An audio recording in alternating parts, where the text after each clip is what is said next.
Mga OFW sa Abu Dhabi at Al Ain, heto ang updated requirements para sa activation ng OWA membership for another 2 years. Renewal of OWA membership if you are employed with the same employer, which means contract is already verified previously. No appointment, no entry policy pa din ang ating Polo Abu Dhabi. On Google, type Polo Abu Dhabi and then click Booking Page OWA Migrant Workers Office. Their web page can be accessed through mobile, computer, or laptop. Makikita mo dito ang kanilang mga paalala. First, appointment is necessary. Second, one appointment, one person only. Third, if you cannot come, please click cancel appointment in your email confirmation.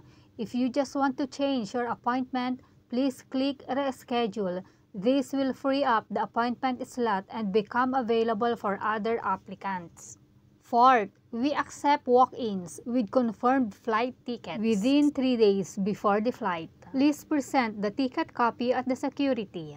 Ito ang kagandahan kung may flight ka na tapos hindi ka pa nakapag-renew ng inyong membership, pwede kang pumunta sa Polo kahit wala kang appointment. 3 days bago ang iyong flight, kailangan mo lang dalhin ang iyong flight tickets. Then click OWA membership /contract verification /Pag-ibig Fund Services. Kahit hindi mo yan gagawing lahat, basta yan ang i-click mo para sa appointment page. Ito na ang appointment page. Pili ka lang kung anong date at saka anong oras dyan. Isulat ang pangalan, ang email ad, kung saan nila ipapadala ang iyong email confirmation para sa appointment. Ilagay din ang iyong mobile number.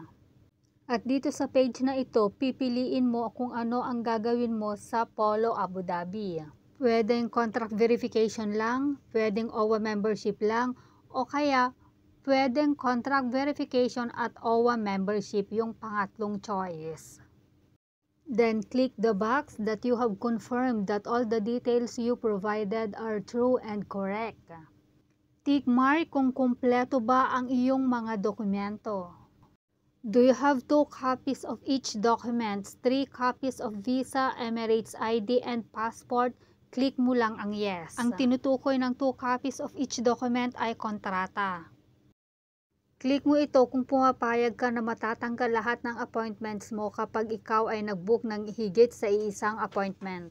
Workplace is Abu Dhabi or Al Ain, o kaya skilled worker na ang visa ay hindi Abu Dhabi o Al Ain, pero may certificate ka ng inisyu ng company na ikaw ay na-assign sa Abu Dhabi o Al Ain. Household service worker na ang visa ay hindi Abu Dhabi o Al Ain, pero ang sponsor ay makapagbibigay ng tenancy contract o kaya electric or water bill na proof na sila ay naninirahan sa Abu Dhabi o Al Ain. Pindutin ang book event. Ito na ang email confirmation para sa appointment. Huwag kalilimutang fill upan ang OFW information sheet para hindi mo na kailangang mag-fill out sa Polo. Pwede mo itong i-download sa kanilang website. Itong OFW information sheet at ang 92 dirhams lang ang dadalhin mo kapag nagbayad ka ng OWA membership. Hindi mo na kailangang dalhin ang iyong kontrata o kaya salary certificate. Magdala lang ng isang kopya ng passport at saka visa. As of April 29, 2024, kagagaling ko lang pong nag-activate ng aking OWA membership. Sana nakatulong ang videong ito sa inyo para hindi aksaya sa oras, hindi aksaya sa pagpre-prepare ng mga dokumento.